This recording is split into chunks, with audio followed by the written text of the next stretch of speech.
அந்த டீசரை பொறுத்த வரைக்கும் ஒரு 2-3 காட்சிகள், டீசரே 2 நிமிஷம் தானே, அதுல 2-3 காட்சிகள் வந்து சைல்டு போர்னோகிராஃபி டெஃபினிஷன் வரையறைக்குள்ள வந்துடும். இப்போ சென்ட்ரல் கவர்மெண்ட் மிச்ச ரெஸ்பாண்டன்ட் வந்து அப்பியர் ஆனாங்க, பட் பெருசா ஒன்றும் சொல்லலை, எதிர்த்தும் சொல்லலை, பாரும் சொல்லலை. சட்டம் பொறுத்த வரைக்கும் நம்ம கையில என்ன இருக்கோ அதை பத்தி தான் பேச முடியும், ஃபியூச்சர்ல பத்தி நம்ம பேச முடியாது. ஸோ அதுக்கு ஒரு தடை விதிக்கிற மாதிரி விஷயங்கள் நம்ம பண்ணக்கூடாது. ஆனா எடுக்கக்கூடிய அந்த படமானது, அந்த ப்ராடக்ட் ஆனது, அந்த சர்வீஸ் ஆனது சட்டத்துல என்ன சொல்லியிருக்கோ அதை மீறாம எடுக்கணும். அந்த நிர்வாணமான அவ என் பொண்ணு, நான் அதை கலையை தான் பார்க்கல, கலை ரசிகத்தெல்லாம் பார்ப்பேன். ஆனா ஒரு 20 வயசு பையனோ வேற யாரோ அதை என்னைய மாதிரி பார்க்கணும்னு அவசியம் கிடையாது.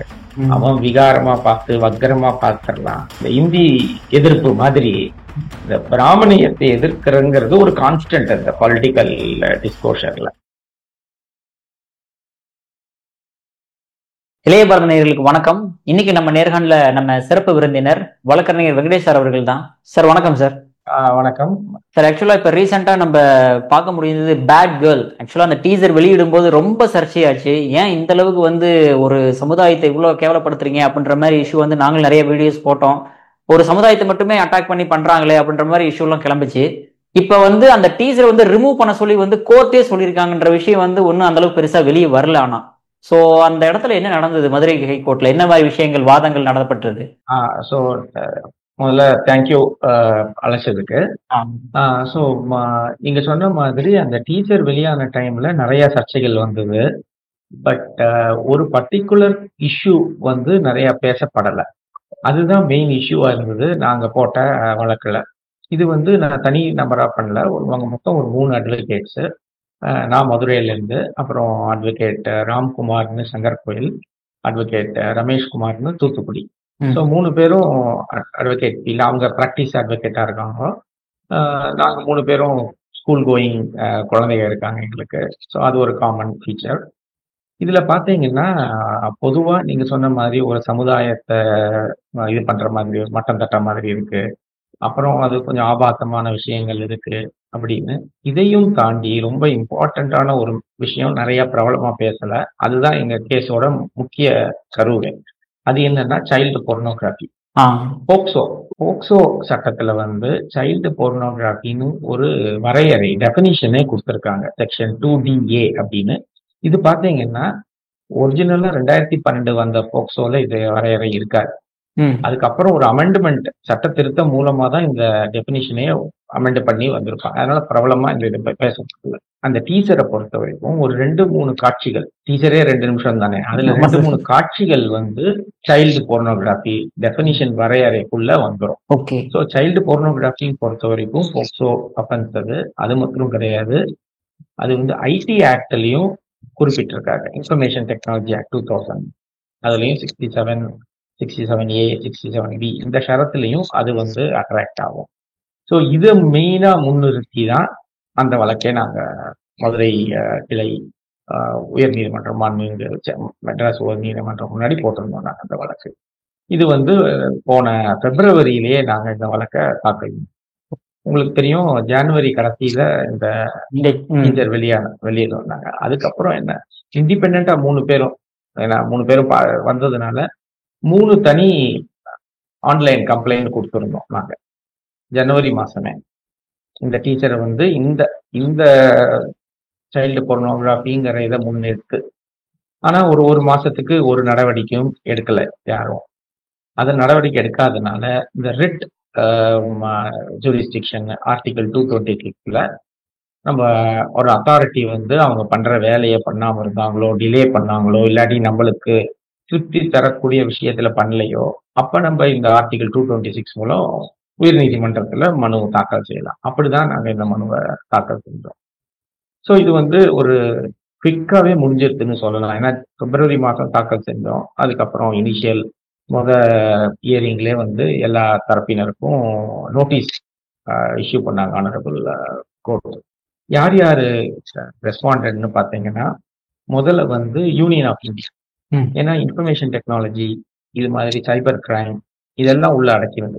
அவங்களுக்கு வந்து பவர் இருக்கு, இது மாதிரி தகாத இல்லீகல் விஷயத்த சைபர் இடத்துல இருந்து முடக்கிறதுக்கு அவங்களுக்கு பவர்ஸ் இருக்கு யூனியன் கவர்மெண்ட். ஸோ அவங்க முதல் ரெஸ்பாண்டன்ட். ரெண்டாவது வந்து இது வந்து கிரிமினல் குத்தம். நம்ம POCSO act, criminal act, ID act, அதே மாதிரி பாஷ் ஆக்ட்னு ஒன்று இருக்கு. இந்த ஒர்க் பிளேஸ்ல விமெனுக்கு வந்து செக்ஷுவல் ஹராஸ்மெண்ட் பண்றது. அந்த ஆக்ட் எப்படி வரும்னா, போர்னோகிராஃபி வந்து ஒரு லேடி ஸ்டாஃபுக்கு காட்டினாலே அது குற்றம். அது பாஷ் ஆக்ட்லேயே இருக்கு. ஸோ இது போர்னோகிராஃபி. ஸோ அது அந்த முறையில அந்த ஆக்ட் வரும். ஸோ அதனால இந்த போலீஸை பொறுத்த வரைக்கும் நாங்க 3 பெட்டிஷனர்ஸ்ன்னு சொன்னோம்ல, 3 பேரும் வேற வேற மாவட்டத்தை சேர்ந்தவங்க. ஸோ இந்த 3த்துக்கும் காமனா இது பார்த்தீங்கன்னா IG south zone, inspector general of police south zone. So அவர் தான் 2வது ரெஸ்பாண்டன்ட். என்ன டைரக்ஷன் ஃபார் போலீஸ். 3, 4 யாருன்னு பார்த்தீங்கன்னா இது குழந்தைகள் சம்பந்தப்பட்டது. குழந்தைகள் நல் வாரியம்னு ஒரு central government national commission for children protection, அது அவளுக்கு பொண்ணு. பிளஸ் இது பெண்கள் சம்பந்தப்பட்டது. பெண் குழந்தையா இருந்தாலும் அது பொண்ணு தானே. அதனால women commission, national commission for women, அவங்க 4வது ரெஸ்பாண்டன்ட். அப்புறம் 2வது ரெஸ்பாண்டன்ட் யாருன்னு பாத்தீங்கன்னா கூகுள் இந்தியா. நம்மளுக்கு நல்லா தெரியும், இந்த யூடியூப்ங்கிற பிளாட்ஃபார்ம் வந்து கூகுளோட ப்ராடக்ட் அது. அவங்க அதனால கூகுள் இந்தியா வந்து அந்த ப்ராடக்ட்ல அந்த பிளாட்ஃபார்ம்ல தான் இது வெளியிட்டு இருக்காங்க. ஸோ அதனால அவங்க தான் வந்து 5வது ரெஸ்பாண்டன்ட். ஸோ அப்படி எல்லாருக்கும் நோட்டீஸ் வழங்கப்பட்டது. அப்புறம் வந்து செகண்ட் இயரிங்ல வந்து கூகுள் இந்தியா வந்து ஒரு இன்ட்ரெஸ்டிங்கான ஒரு பொசிஷன் எடுத்தாங்க. யூடியூபுக்கும் எங்களுக்கும் சம்மந்தம் கிடையாது, நாங்க கண்ட்ரோல் பண்ணல, நாங்க வந்து வெறும் ஒரு பிரான்ச் தான் இந்தியாவில் வச்சிருக்கோம். கேட்கும் போதே கொஞ்சம் வேடிக்கையா தான் இருக்கு. அப்படிதான் வந்து அவங்க ஆர்கியூ பண்ணாங்க.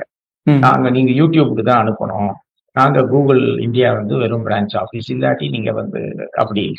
உடனே அதை கேட்டு judge honourable justice is lordship justice Dhanapal என்ன சொன்னாங்க, சரி யாரு பொறுப்பு, அவங்களுக்கு ஒன்னா நாங்க அனுப்புறோம் அப்படின்னு சொன்னாரு. அப்புறம் கொஞ்சம் பேசாம இருக்காங்க அவங்க.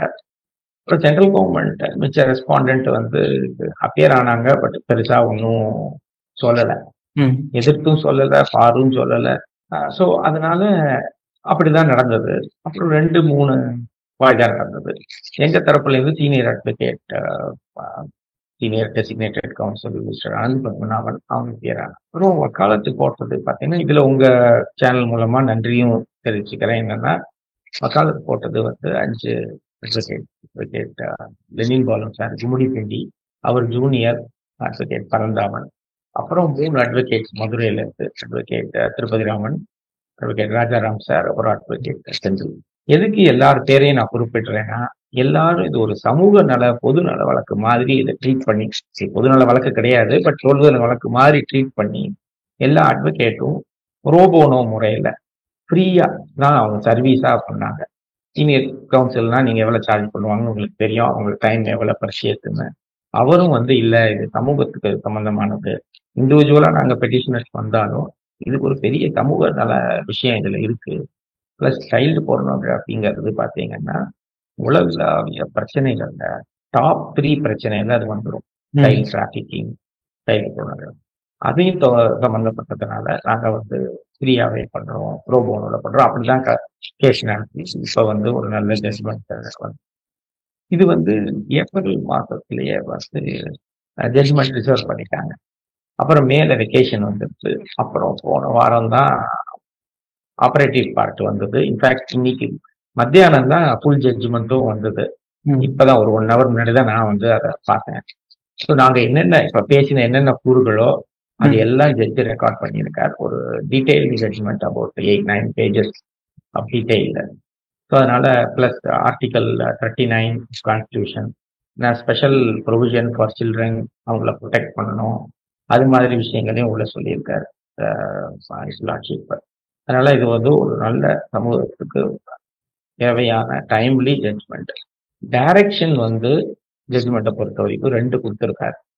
என்ன டைரக்ஷன்னா, யூனியன் ஆஃப் இந்தியா அவங்களுக்கு யூடியூப் மற்றும் மித்த இடத்துலையும் ஆன்லைன் போர்ட்டல்ல இருக்கிறத இமீடியட்டா ரிமூவ் பண்ணணும். இமீடியட்னா அதுக்கு ஒரு டைம் கொடுத்துருக்காங்க, 1 month அப்படின்னு. ஏன்னா ப்ராசஸ் இருக்குல்ல.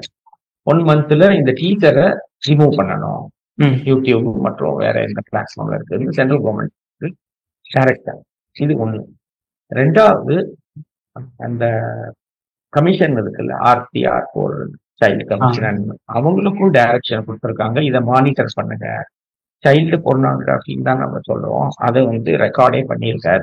அதை மானிட்டர் பண்ணுங்க. அதுக்கு என்னென்ன நடவடிக்கை எடுக்க முடியுமோ அதை நான் எடுங்கன்னு ஒரு பாசிட்டிவ் டைரக்ஷன் அந்த 2 கமிஷனுக்கும் கொடுத்துருக்காரு. அப்புறம் இந்த கிரிமினல் விஷயம், ஏன்னா இது போக்சோ ஆக்ட் நம்ம பேசி கிரிமினல் இது பொறுத்த வரைக்கும் அவர் என்ன சொல்ற என்ன ஒரு ஜட்ஜ்மெண்ட்ல இருக்குன்னா, பெட்டிஷனர் வந்து நீங்க அத்தாரிட்டிஸ்க்கு அப்ரோச் பண்ணுங்க. அப்ரோச் பண்ணி கிரிமினல் ஆக்ஷன் தொடர்றதுக்கு வேண்ட ஸ்டெப்ஸ் எடுக்க அப்படின்னு ஜட்ஜ்மெண்ட்ல கொடுத்துருக்கேன். ஸோ அதுதான் சுருக்கமா இந்த விஷயம். Okay sir. சார் இப்போ வந்து அந்த டீசர் வெளியிட்டு வந்து இப்ப ரிமூவ் பண்ண சொல்லிட்டீங்க. மேபி படமே வந்து தடை செய்யப்படுமா என்ன இந்த படத்தம்? Very good question. பட் சட்டம் பொறுத்த வரைக்கும் நம்ம கையில என்ன இருக்கோ அதை பத்தி தான் பேச முடியும். ஃபியூச்சர்ல பத்தி நம்ம பேச முடியாது. இந்த படம் இன்னும் வெளியே வரல. அது நம்பர் 1. நம்பர் 2, நானும் படம் பார்க்கல. எனக்கு தெரிஞ்சு என் ஃப்ரெண்ட்ஸ் யாரும் பார்க்கல. இன்னும் வெளியே வரலையே, அப்புறம் எப்படி பார்ப்போம் நாங்க.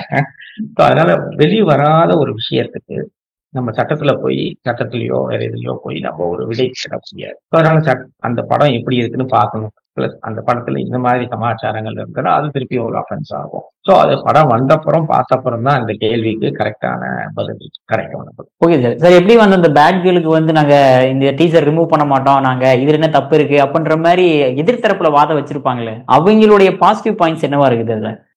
இதுல வந்து பாத்தீங்கன்னா மெயினா எந்த இஷ்யூனாலும் 2 sides ஆஃப் அ காயின் சொல்லுவோம் எல்லாரும். இது மெயினா எங்க இருந்து வருதுன்னா வந்து கான்ஸ்டிடியூஷன்ல ஃபண்டமெண்டல் ரைட் 2 இருக்கு. ஃபண்டமெண்டல் ரைட்ல வந்து கான்ஸ்டிடியூஷன்ல வந்து ஒண்ணு என்னன்னா ஃப்ரீடம் ஆஃப் எக்ஸ்பிரஷன். நம்மளோட கருத்து சுதந்திரம், தமிழோட கருத்தை தெரிவிக்கிறதுக்கு, பொது இடத்துல கருத்தை ஷேர் பண்றதுக்கு, அதுக்கு ஒரு சுதந்திரம் கான்ஸ்டிடியூஷன்லயே ரைட்டு கொடுத்தது, ஃபண்டமெண்டல் ரைட். அப்புறம் இன்னொன்னு ரைட்டும் இருக்கு, என்னன்னா ப்ரொஃபஷன், ரைட் டு ப்ரொஃபஷன். இப்ப இந்த சினிமா ஆர்டிஸ்ட், டைரக்டர்ஸ், டெக்னீஷியன் அவங்களுக்கு ப்ரொஃபஷன் பார்த்தாங்கனாலே அவங்க சினிமா துறை தான் அவங்களுக்கு ப்ரொஃபஷனே. ஸோ அதுக்கு ஒரு தடை விதிக்கிற மாதிரி விஷயங்கள் நம்ம பண்ணக்கூடாது. ஸோ நான் சினிமா அந்த படம் தானே எடுக்கிறேன், நான் டீச்சர் தானே வெளியிட்டேன், இது ஒரு கலையாச்சு அப்படின்னு சொல்லுவோம். அது கரெக்டான வாதம். அந்த வாதத்துக்கு எல்லாரும் ரிசல்ட் பண்ணிதான். ஆனா இதுல அவங்களுக்கு பிரச்சனை என்னன்னு பாத்தீங்கன்னா, எந்த ஒரு உரிமையாகும் ரைட் ஆகும் அப்சல்யூட் கிடையாது. எனக்கு நான் என்ன வேணா பண்ணலான்னு எந்த சட்டத்திலையும் இடம் கிடையாது.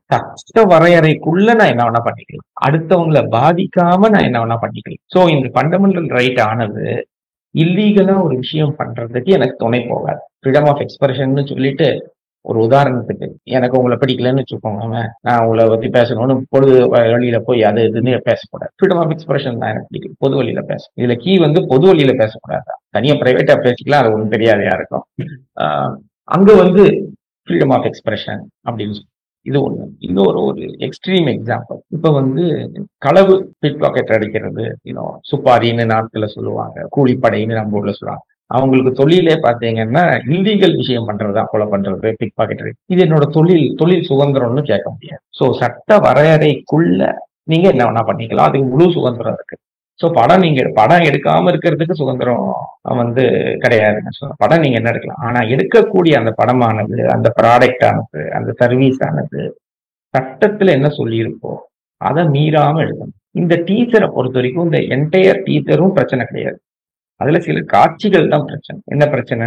போக்சோ ஆக்டுக்கு விரோதமா இருக்கு, சைல்டு பொர்னோகிராஃபி காட்டுறாங்க, அப்புறம் அப்சீனா இருக்கு, விமனை வந்து கொச்சைப்படுத்துற மாதிரி காட்டுறாங்க, அதுவும் சட்டத்துல இடம் கிடையாது அது மாதிரி காட்டுறது. ஸோ அதுதான் பிரச்சனை. அதனால கருத்து சுதந்திரம் இருக்கு, தொழில் சுதந்திரம் இருக்கு, அதுதான் அவங்க. பட் இதையும் தாண்டி நான் என்ன சொல்லுவேன்னா, அந்த டீசர் வெளியீட்டு விழாலேயே திரு மிஸ்கின் அவர்கள், பேர் போன ஃபேமஸ் டைரக்டர், ப்ரொடியூசர், சினிமா தொழில நிறைய புகழ் பெற்றவர், அவர் ஒரு கருத்து சொல்லியிருப்பார்.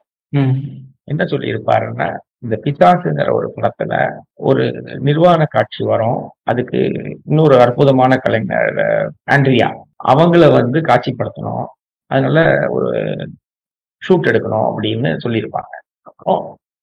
ஆனா வெளியில வந்துட்டு அவரே சொன்னார், நான் வந்து அதை கலையா பாக்குறேன், அந்த நிர்வாணமான அவ என் பொண்ணு, நான் அதை கலையா தான் பார்க்கல, கலை ரசியத்தெல்லாம் பார்ப்பேன், ஆனா ஒரு 20 வயசு பையனோ வேற யாரோ அதை என்னைய மாதிரி பார்க்கணும்னு அவசியம் கிடையாது.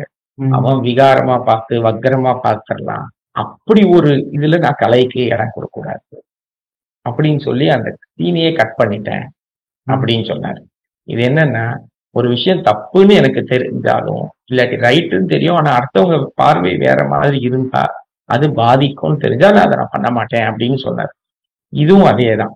இது சைல்டு போர்னோகிராஃபின்னு அவங்களுக்கு தெரியல. எனக்கு வெற்றிமாறன் ஐயா போல பெரிய ஆட்கள்லாம் வந்து சட்டத்தை மீறி பண்ணுவாங்கன்னு நம்ப மாட்டேன். நானும் படம் விரும்பிதான். இது சைல்டு போர்னோகிராஃபின்னு தெரியல, தெரியாம பண்ணிட்டாங்கன்னு தான் நான் சொல்லுவேன். ஆனா சட்டத்தை பொறுத்தவரைக்கும் ஒண்ணு இருக்கு. சட்டம் தெரியலங்கிறதுக்காண்டி நம்ம தப்பு பண்ணக்கூடாது. சட்டத்தை தெரிஞ்சுதான் நம்ம தப்பு. ஃபார் எக்ஸாம்பிள், நான் ஒரு வீடு கட்டுறேன்னா அதுல வந்து ஆஸ்பெஸ்டாஸ்ன்னு ஒண்ணு இருக்கு. முன்னாடி காலத்துல இருந்தது, இப்ப அது பேன் பண்ணிட்டாங்க. நான் ஆஸ்பெஸ்டாஸ் வச்சு நான் ஒரு இன்ஜினியர் வீடு கட்டி உங்களுக்கு கொடுக்க கூடாது. எனக்கு சட்டம் தெரியலையேன்னு சொல்லக்கூடாது. இக்னரன்ஸ் ஆஃப் லா வந்து எக்ஸ்கியூஸ் கிடையாது. ஒரு எந்த தொழில் எடுத்தாலும் அந்த தொழில் எந்த சட்ட வரம்பறையிலும் பார்த்துட்டு தான் தொழில் எடுக்கணும். இதுக்கு இன்னொரு உதாரணம் கொடுக்குறேன். ஒரு 20 வருஷத்துக்கு முன்னாடி இந்த பறவைகள், அனிமல் அதெல்லாம் படத்துல காட்டுவாங்க.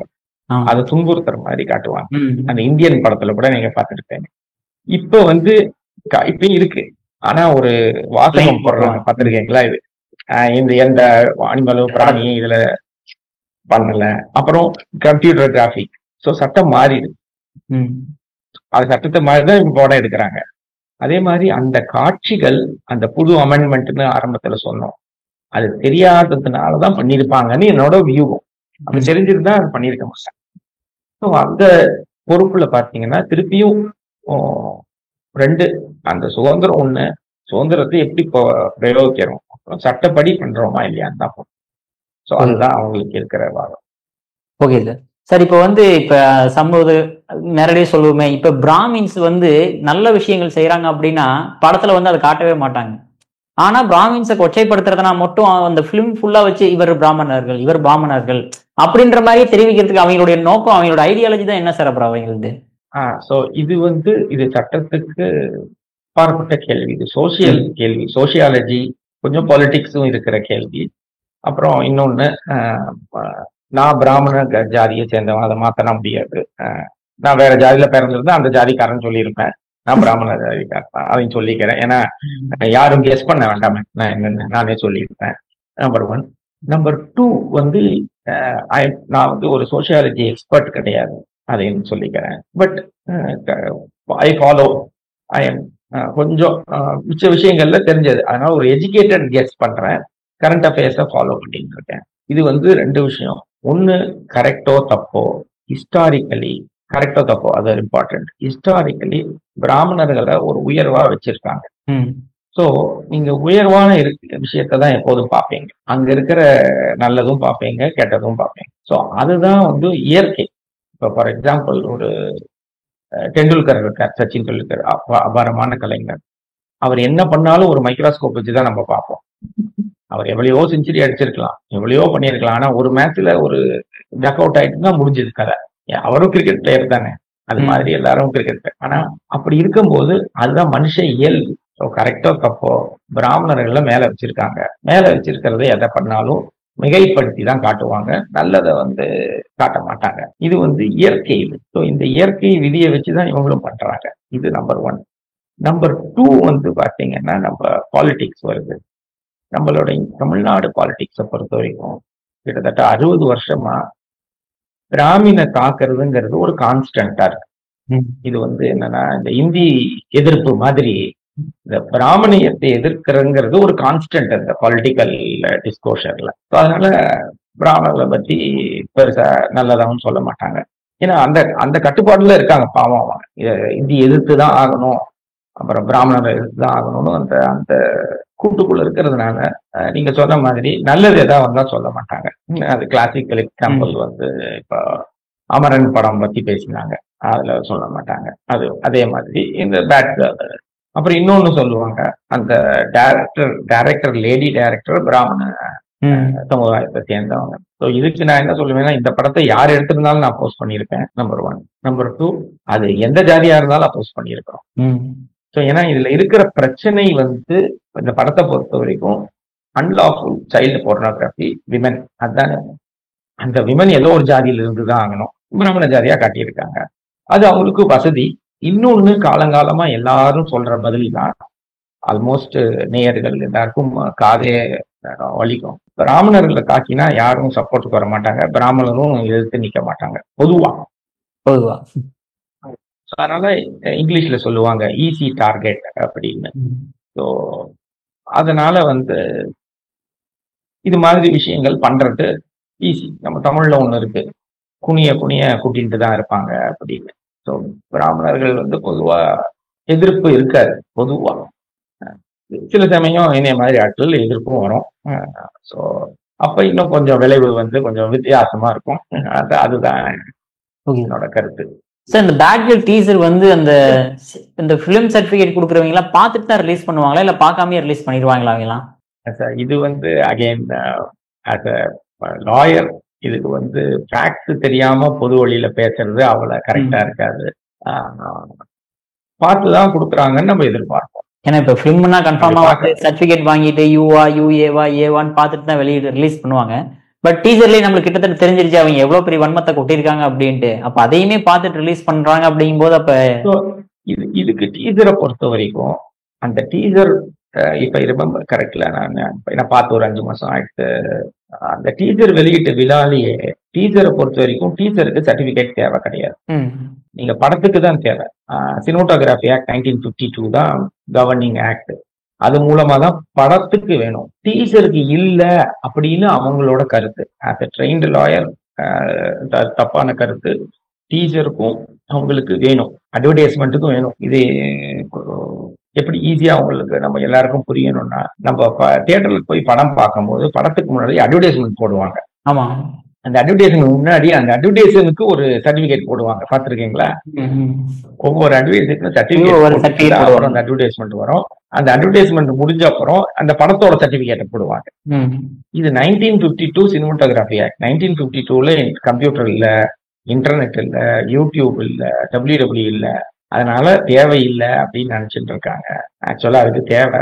அது ஒரு பக்கம். இன்னொரு பக்கம் அந்த வெளியீட்டு விழால நான் ஞாபகம் கரெக்டா இருந்ததா, மிஸ்டர் வெற்றிமாறன் ஐயா அவரே சொல்லியிருக்காரு, இது நாங்க அப்ளை பண்ணியிருந்தோம்னா எங்களுக்கு கிடைச்சிருக்காது, அதனாலதான் டீசரா வெளியிடுறோம் அப்படின்னு சொல்லியிருப்பாரு அவரே. ஓகே, உங்க கேள்விக்கு ஆன்சர் அங்க அவரே சொல்லிட்டாரு. அவருக்கே தெரிஞ்சிருச்சு ரிலீஸ் பண்ண விட மாட்டாங்க அப்படின்ட்டு. ஆமா ஆமா சார், கடைசியா ஒரே ஒரு கொஸ்டின் சார். நீங்க வெற்றிமாறன் சொன்னீங்க, வெற்றிமாறன் ஆகட்டும், ரஞ்சித் ஆகட்டும், அந்த மாதிரி டைரக்டர்ஸ் எல்லாம் அந்த காலத்துல பிராமணர்கள்லாம் பட்டியலினத்தவர் எப்படி அடிமைப்படுத்தி வச்சிருந்தாங்கன்ற மாதிரி நாங்க படம் எடுத்தா ஏன் எங்களை எதிர்க்கிறீங்க நீங்க அப்படின்ற மாதிரி ஒரு கேள்வி எழுப்பும் போது, இந்த மாதிரி விஷயங்கள்லாம் இப்ப 21st செஞ்சுரியில ஒரு படமா எடுத்து காட்டுறது சரியா சார்? ஏன்னா 2 சமுதாயத்துக்கு இடையே வெறுப்பு உணர்வை தூண்டுவிக்கிற மாதிரி இல்லையா? இந்த கொஸ்டினும் அகைன் ஒரு ஜெனரல் சோசியாலஜி கொஸ்டின். ஸோ அதனால நான் எக்ஸ்பர்ட் கிடையாது, ஒரு வெல் ரெட் காமன் மேன் தான் சொல்றேன். இது என்னன்னா சார், 2 விஷயம் சார். ஒண்ணு, நம்ம என்ன பண்ணாலும் எதனால பண்ணணும்னு இருக்கு. ஒண்ணு, நம்மளோட மோட்டிவ் என்ன, இன்டென்ட் என்ன, அது ஒண்ணு. ஒரு கலை படைப்பு, ஒரு படம், ஒரு பிரச்சனை கொடுக்குறோமா, அது இல்லாட்டி எனக்கு வேற ஏதாச்சும் அஜெண்டா இருக்கா, இது அது அவங்களுக்கு தெரியும். இந்த கேள்விக்கு பதில் நம்ம கெஸ் தான் பண்ண முடியும். அவங்களோட படைப்பை பார்த்து நம்ம கெஸ் பண்ணலாம், இவங்க என்ன இதுக்காண்டி பண்றாங்க.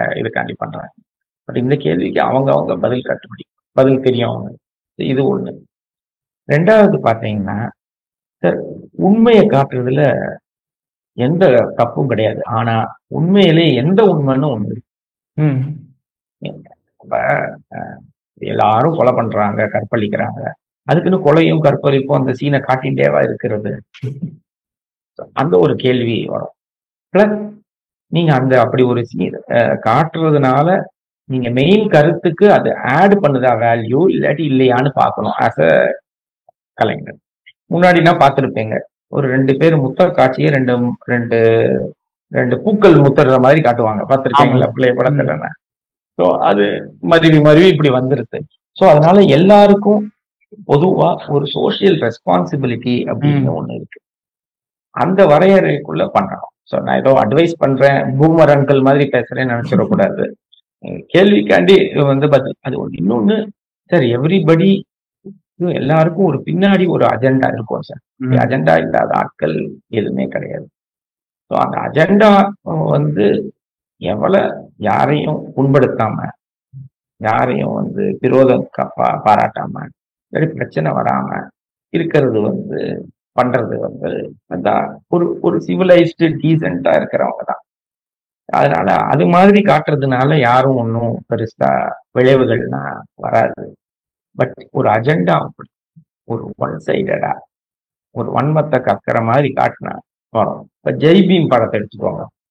ஜெய்பீம்னு ஒரு படம், அதுவும் உண்மை கதைதான். அந்த ஜெய்பீம் படம் வரும்போது எவ்வளவு பேர் நம்ம அதை அப்போஸ் பண்ணோம். ஒரு தாழ்ந்த ஜாதி மக்கள், ஒரு மேல் ஜாதி மக்கள் குடும்பப்படுத்தினா நம்ம அதை பார்த்தோமா? அதுதான் நடந்தது. கரெக்டா? ஆமாங்க. ஆனா நம்ம அப்படி பார்க்கல. ஏன்னா அது சித்தரித்த விதம் அப்படி, அதுல பெரிய பிரச்சனையை கொண்டு வந்தாங்க. அப்படிதான் நம்ம பாக்குறோம். ஆனா இந்த படம் ஆகட்டும், வேற ஏதாச்சும் படம், திரௌபதினு ஒரு படம் வந்தது, அவர் மோகன்ஜி அவர்கிட்ட அது ஏன் வருது? சோ இதெல்லாம் சோசியலாஜிக்கல் கொஸ்டின். அந்த அஜெண்டாவை கொண்டு வராங்களா அப்படின்னு ஒண்ணு. சோ அப்படிதான் அதை பார்க்க நேரிடும். பிளஸ் இப்ப ஒரு வெற்றிமாறன் ஐயா வந்து அவரோட பல படங்கள்ல எல்லாரும் வந்து ரொம்ப பாராட்டி, ஏன்னா கஷ்டப்பட்டு வந்தவர், ரொம்ப அற்புதமான டைரக்டர். அவர் இப்படி பண்ணும்போது இன்னும் அதோட இது வந்து தாக்கம் இருக்கும். அதுக்குதான் அந்த சச்சின் டெண்டுல்கரோட எக்ஸாம்பிள்.